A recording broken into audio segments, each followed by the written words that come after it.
July. This is Coffee with the Summerland Kids. That's a cat. I'm Jerico Woggon. That's Aaron Riggs and Kitty. That's Stormy.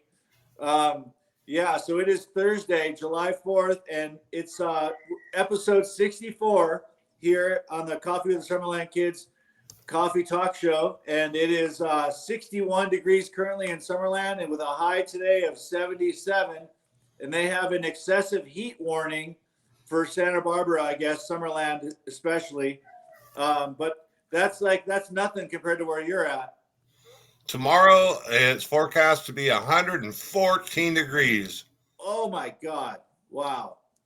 And wow. It's a scorcher. That's a scorcher. Yeah. I'm getting used to it, and yeah. I lived in Paso Robles when I was in San Luis, or Templeton actually, and Atascadero, and we get some pretty hot days. Anywhere from 95 to 105 wasn't out of the ordinary during this time of year.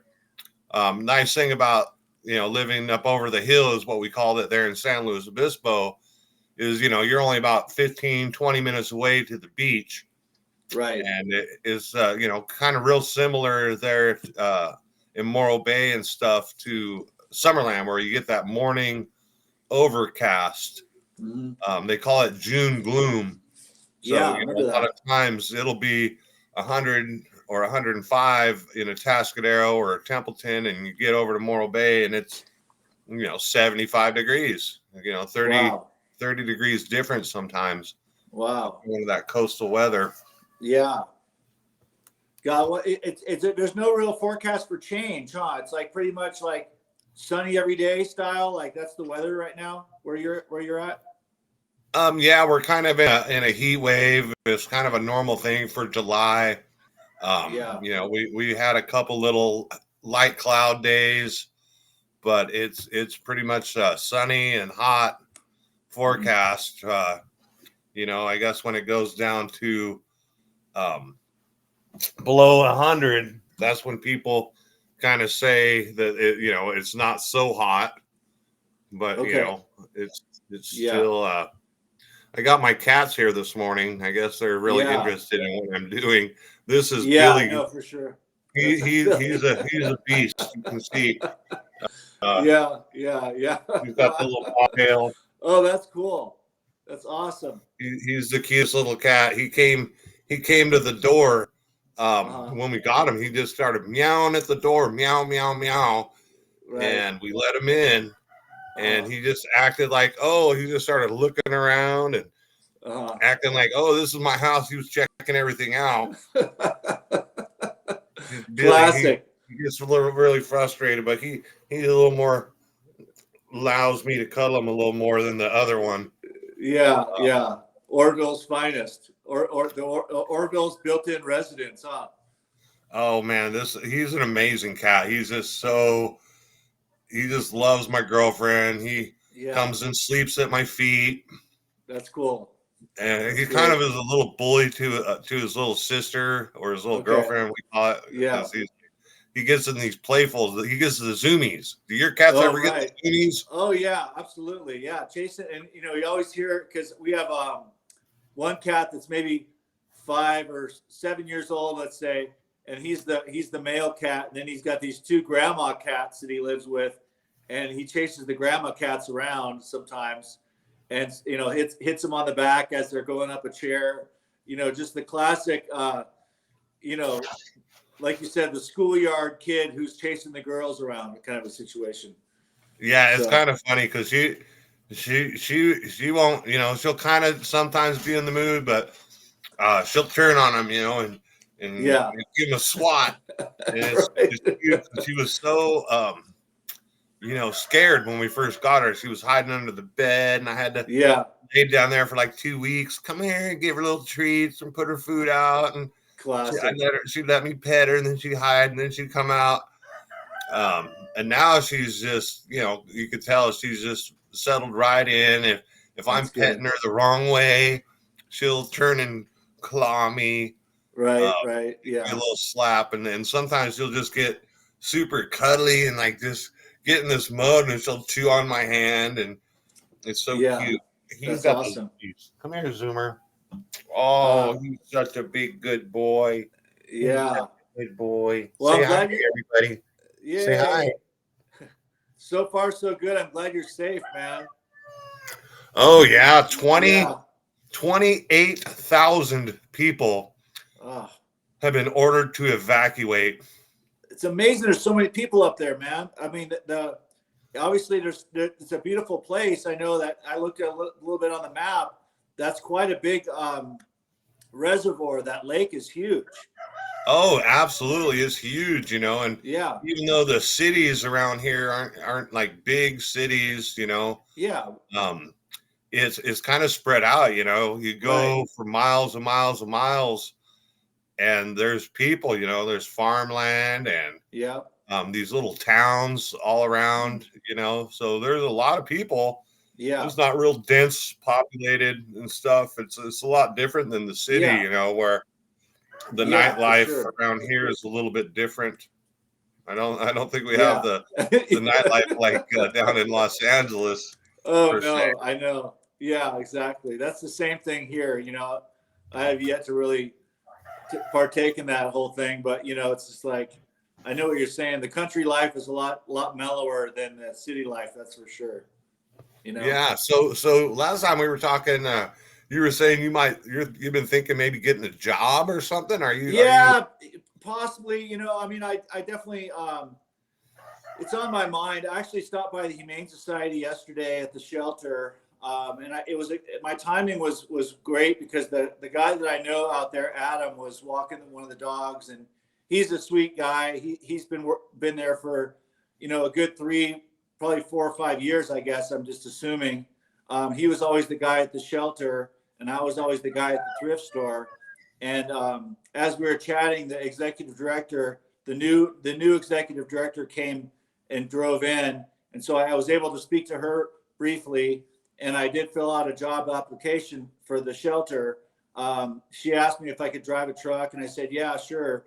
So we'll see what happens. I mean, I really put a lot of work in at the thrift store because when I went to work for them, it was just after COVID. Well, COVID was kind of like in the zone, but it was lightened up enough by July 2020 that when I started to work for the Humane Society thrift store, we were still wearing masks, but the restrictions were released, so business was open as usual.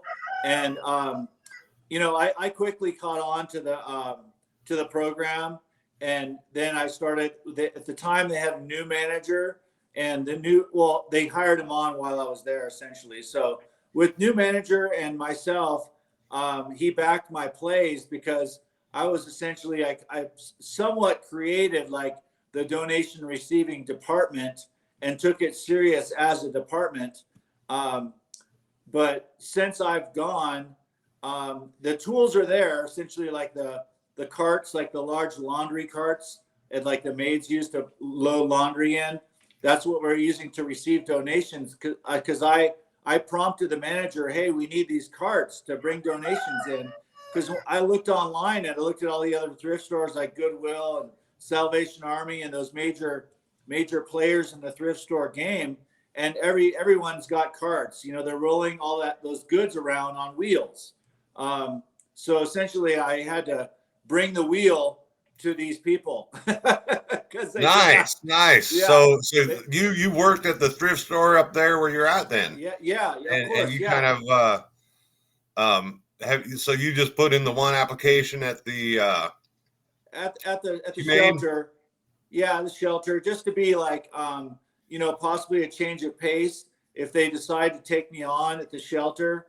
I just he said, "You like cats?" I'm like, "I love cats, man." So he definitely, Adam has a little bit of decision in the process because I would be essentially like a coworker to him, and it's challenging that there's a note on the door. They say they're understaffed out there at the shelter.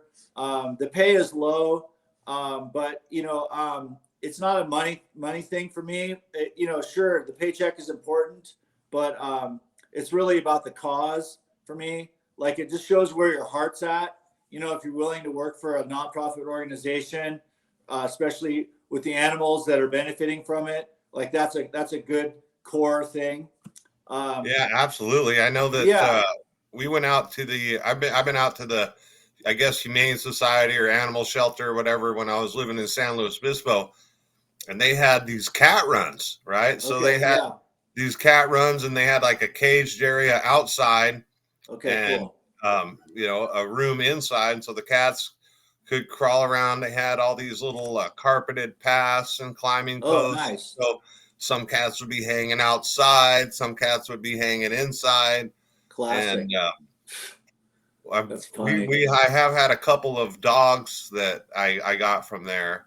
Okay. And cool. It's really neat because the dogs kind of understand, once you take them home, they're like so grateful to be out of the shelter situation, the kennel situation, having a family to care for them, to cuddle with, to jump up on the couch and sit with.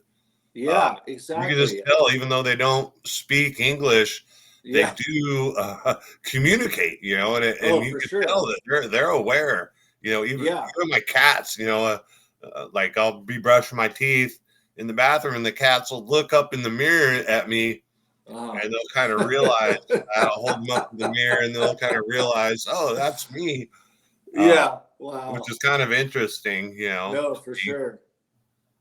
Yeah. So we'll see, if I get a call back, it's once you do one application, it sort of makes me want to fill out more just to be on it, in terms of, because, thankfully my mom kept my old ranch truck up here since I bought it in 2002, I believe. And so I didn't have to have a vehicle. I drove up here in a moving van and with all my stuff in 2020. So I just jumped right into the ranch truck, and she has an old Jeep Cherokee, but like a job or a side hustle definitely enables you to, potentially get my own wheels again, that whole thing. If I want to have, I like to have a little bit more reliable car if I wanted to go to Denver or drive to Santa Fe, because right now, the truck's running a little rough. I think definitely a squirrel got under the hood and chewed one of the wires, or more than one, because it's kind of like running a little rough on that. But I did replace one wire, the coil wire, I believe, but I think it needs all the spark plug wires replaced now, because those squirrels at nighttime, or I don't know when they're doing it, but they jump up in there and chew on the wires. So. Oh yeah, that's one of the things you got to worry about on the ranch. Now, when you were in the city, I imagine you probably didn't need transportation, being that you're an artist in the art district. Yeah, there's a lot more public transportation and buses. So you got your skateboard. Things are a lot closer, but up there on the ranch, you definitely need a vehicle. I mean, just for you're saying, getting into town and getting the water. Yeah, I got to haul water and all that. Yeah, and then no, it's vital up here. You really couldn't do it without a car unless you lived in town, and then you'd be dependent on others. If you had a wood burning fireplace, you'd have to purchase cords of wood. But where we're at, I'm able to get wood off the land. One of our neighbors was gracious last season and let me grab a couple trees that were falling down on his property, so that was cool. So it's always nice. When we were living in Grover Beach area, which is down there in San Luis Obispo County, that was our heating. We had a little cast iron stove, just a little one. Yeah. And every year we would buy, pretty much a cord of wood. Yeah. Sometimes we go through maybe a cord and a half. Yeah. And the great thing is, a lot of times you can get scrap wood for free. Yeah. A lot of times you can get eucalyptus wood nice for free, but it's a matter of going and getting it and splitting it. But like the scrap pine was great for kindling, so we always had a good supply of scrap pine wood, that we use for kindling, and then some nice chunk wood. But the problem that we had, the stove was nice, but it was smaller, so we actually had to have a little bit smaller cuts. A friend of mine up here does firewood, and so I guess there's a standard length, but some people request either bigger or shorter Oh, lengths. wow. You know, Yeah. you got a big fireplace. You can put, bigger logs in, of course. Right. Yeah. So yeah, ours is not huge, but it's big enough where it's like a barrel. It almost looks like a 55-gallon drum. Maybe it'd be like a 45-gallon drum or something like that, the size of it. And so it's a good size heating, a good size. I guess you call it maybe a potbelly stove. Right. And it does heat the cabin. I mean, the back Is room. cast iron? Cast iron. Yeah, it's iron. For sure, steel. And so that thing's been in there since I think my mom owned the cabin. I think she probably bought it in like 1996 or so. I've cleaned the chimney a few times since I've been there. Definitely on that schedule of, it's not a big deal to get up there. And I managed to get a couple chimney sweeps while I was in working at the thrift store, because that was the thing. You know that song from Mary Poppins, Chim Chimney? Do you sing that when you go up there? Chim Chimmeroo, Chim Chimmeree, Chim Chimadoo. Yeah, right. Maybe Mary Poppins floating by on her umbrella. Yeah, no, totally, man. Yeah, and thankfully it's a single-story house, so it's not really the fear factor is not there so much on getting up on that roof. Is not a big deal, but it's still really slippery because it's one of those metal roofs. But yeah, just ranch life, man. I did get another load of mulch. I think I'm addicted to the mulch because it's free and it's great stuff. I know. We've been working on the garden, and we planted a bunch of plants, and just the watering. You could tell it has a lot better water retention, Right. and you could tell the plants like it because it creates a better environment for all the micros. My friend comes over and helps me a lot. He knows I got a bad back and bad neck, so he helps me a lot, and he really likes to do the gardening stuff. And he is very adamant. Oh, you got to put the mulch down. You got to have a good 2-inch layer of the mulch, so everything's real mulched, real nice, and it really does make the garden look a lot nicer. It kind of holds back the weeds. And when you do get weeds, it's easier to pull out because it's not real packed clay. But yeah, that mulch is some amazing stuff. Keep it up. Right. Yeah, no, for sure. And then it just seems like there's just a never ending amount of work, to do. I guess you just try to break your day into sections or something to accomplish the tasks, so we'll see if I get a call back on that job for the shelter or the thrift store. It's, to me, it's such an amazing, the community is so, we don't have a Goodwill here or there's a Methodist church thrift store, and then there's the Humane Society thrift store. So there's just two thrift stores in town. And then if you drive an hour, there's the Goodwill, and they have really sort of taken over a lot of the business in Durango, Colorado, another small ski town, but they're a lot bigger than we are. And I spoke to them at the Humane Society. They have a shelter and a thrift store there as well. They're not affiliated with us, but they said that when the Goodwill came, their business went down a little bit. It definitely affected them because the Goodwill. Oh yeah, I mean the Goodwill is well known. Everybody, you say Goodwill, you're like, oh, I can donate my stuff or go find stuff. Over there in the Central Coast in San Luis Obispo, they have a big Goodwill warehouse, right? So they have all the shipments, all these big boxes all over the county, and they come to the central location and they sort it out there. And they put them out there, but you get the better prices there and the better selection when you go down to that big warehouse. And I've known a few people to work there, and they're kind of similar to you. They like to cherry pick, Yeah, right. Yeah, exactly. So my buddy turned me on to goodwill.org or something like that. So Goodwill is a website, and it's pretty. I can't recall what I saw on there, but I know that I was taken aback by the prices were very affordable on some things, for sure, where they're not they're pretty no nonsense on their on their game, you know, in terms of Oh like, yeah, they got to price it to sell. You know, the Methodist thrift store here is because everyone now has a computer in their hand with their cell phone, so they can quickly research stuff. But you kind of go to a thrift store for the deals, you know, yeah. for a bargain. You know, if you can buy like this shirt at Walmart for 14 or 16, let's say under $20, but if you can get it for $5 at the thrift store on occasion, you're gonna grab it, you know. Oh But yeah, you're and not gonna, like these Hawaiian yeah, shirts, you know, you can yeah, find these things, and not just the ones that are new, but some of them old ones that are 100% silk. That you right, know, yeah, maybe 30 or 40 bucks if you wanted them new, but if you can find a nice silk Hawaiian shirt for $5 or $10, you're stoked. I know that absolutely, for years I would, you know, basically my whole wardrobe was, you know, used clothes from thrift stores. yeah, Also, it was cool. I had a friend that was kind of really into antiques and picking and estate sales.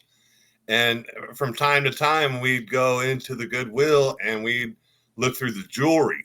Now, he oh had an wow, eye for these antique gold, like, because, you know, gold has markings on it, but sometimes okay, the older ones don't have markings, and you kind of got to know what you're looking for.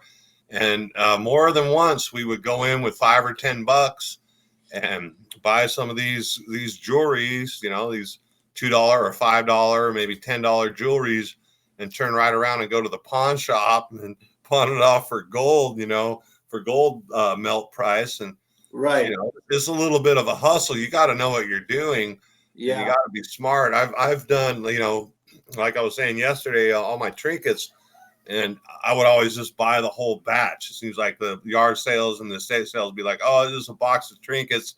We want 50 cents each or 25 cents each. And you'd be like, I'll give you $5 for the whole box, you know, and you get 50 or 100 pieces, and you go wow, through them. And every now and then you'll find some silver and some gold.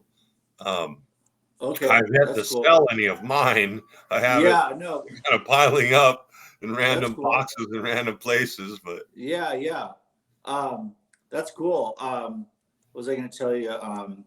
Anyways, yeah, Jason actually bought a ring off, like a gold ring off the Goodwill website, and then took it to a pawn shop and substantially upped his game.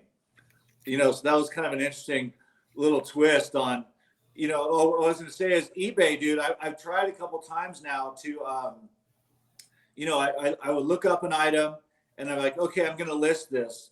And then at one point I definitely saw like, oh, okay, we're going to charge you $1 to list this. And yesterday I was on a different item and it was $6. They wanted $6 to list up this front, item up front. Yeah. So it's basically like you're paying, it's almost like, it's kind of, I guess you could look at it like a vendor fee. Like if you, like, imagine if you were at a marketplace where you had to pay for your table space. It's yeah, kind of like it's more or less kind of like that, I guess. You know, so if you got this table full of items, but they're more or less charging you, of course, per item that's to not put it. after you sell it though. It's before you sell it. I honestly don't know. I'm just imagining it's sort of like um, maybe it is after you sell it, but still, it's a little kind of like, oh man, like, you know, you know, their hustle is, they got their game tight. You know, it's not.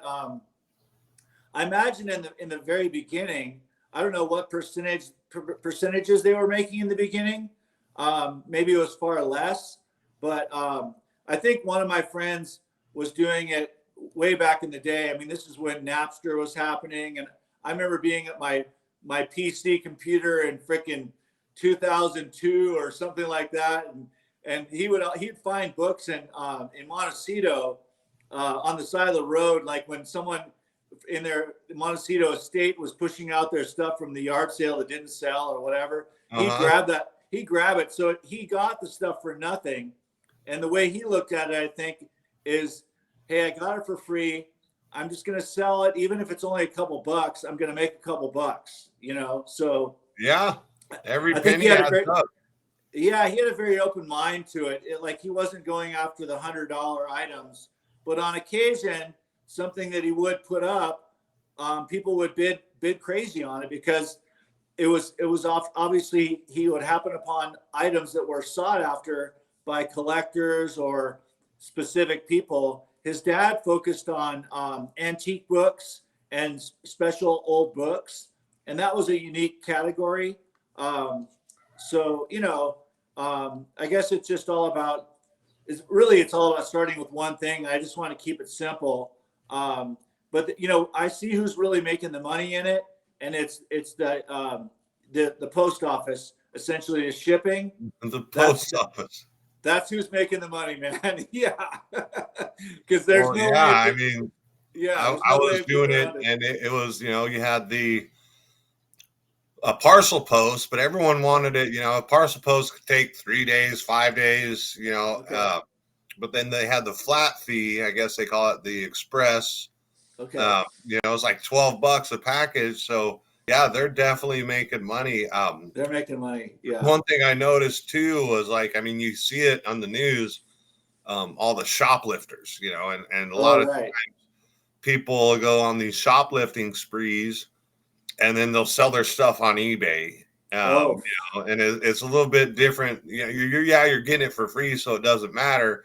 But like you're saying, a lot of times you can get a lot of stuff for free from leftovers from yard sales, leftover from estate sales, and donations. Like the thrift stores, they get their stuff for free, so they're able to keep the price down. I imagine sooner or later, when the technology gets more advanced, I guess, or the regulation, they're going to watch it.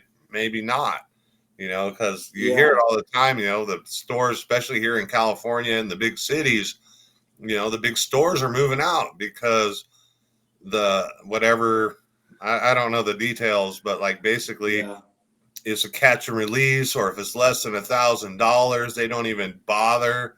Oh, right. And so these big companies are raising the prices for people like you and me that are honest, but people on the other side of the fence that are stealing and shoplifting, they're able to make some money because they're not putting money into the investment. So if it's $20 at the store and they steal it and they sell it for 10 or 15, they're making money because they're not putting the money.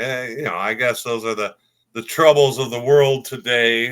No, for sure. Hard, I'm just imagining those stores where, when you have, let's say, 25 people per hour coming through the store, and if 3 of them have intentions, it's hard. It's challenging to navigate, who's who in your store and what their intentions are.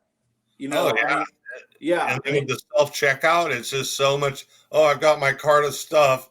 I scanned 5 things, but I have 10 things in the cart. I guess that's another thing, it makes it easy. I've done it not intentionally, where I'll have the water on the bottom of the cart and I'll check everything inside the cart. And then I check out, and even the guy standing there that's monitoring, he's got 5 stations to monitor, and I'll go out to the car and realize, oh gosh, I got a 12-pack of soda down underneath that I didn't pay for. I'm going to admit it. Yeah, I've done it a couple times. I try and pay closer attention. I've caught myself a couple times though. So I'm not going to judge anybody. Right. Yeah, exactly. Big thing, Yeah. That's another percentage where it's like the honest forgotten about, or something that slips between the cracks. There's that. But so there's, that's just, I guess that's just modern, that's the world we live in. Sometimes things slip through the cracks by accident, but other times it's intentional. But on eBay, there's no escaping the reality of shipping. The shipping cost has to be there, I mean, I look at things and it'll be like, oh, this is an amazing price. Everyone else is selling it for 15, but this guy's selling it for 10. And then the ones that are selling for 15, maybe shipping's included. And the ones that are selling it for 10 are like, you pay the shipping. So I mean, on a $10 item, you're paying, $3 to $5 for shipping. You maybe eBay is getting another $5. So the seller maybe only gets $5. Right. Yeah, that's the thing. It's like everyone's getting their, it's like the piece of the pie. Because I guess it's almost like the thing where you hand it off, like you're the seller, but you hand it off to the next guy. He's got to take his part because he's actually going to deliver it for you. And then eBay's got to take their part because they hosted you to sell it there. So it's like, you know. Well, it's like running a business. You got to pay that lease. You know, you may be making $20,000 a month in sales, but then you got to pay X amount for leasing the space, X amount for employees, X amount for the raw materials to whatever you're making, X amount for the thing. You know, but I guess being in a free market society, supply and demand is pretty important. You know, if nobody's buying, you can't sell. Yeah, exactly. No, that's what's up. I mean, I love eBay now, especially, you know, just as someone who's researching with Grandpa's project, Grandpa Bill Woggon behind me. Like, just it's been very cool to use eBay for research purposes, just to cross-reference things and find out what the prices are in the marketplace right now. So, anyways, yeah. Well, we're at that time. Yeah, we're at that time, man. You're telling me it's time. You be safe. You be safe out there, and you know, maybe consider getting that trip. You know, it's a good. I don't know how. You know, I know it's good to hunker down and be present, but I was thinking about that tire of yours. I want you to get that tire fixed. Yeah, I got one of them little mini things. I'll probably go out there today, at least air it up, see how much air. That's if I can get it up to 30 pounds, I can at least get it off the property. I don't think it's a fast leak. I think it's a slow leak. So I don't know if you've ever had one of those. No, I know. I've had all types, and luckily I'm like you, where we're blessed with good fortune, because I'd rather have a flat tire in my own driveway than anywhere else.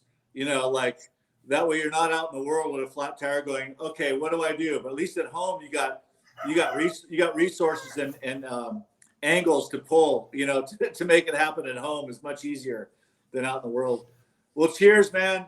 You be safe and have a good day, and we'll catch up with you tomorrow. All right. I love you, brother. You be safe too, man. Love you.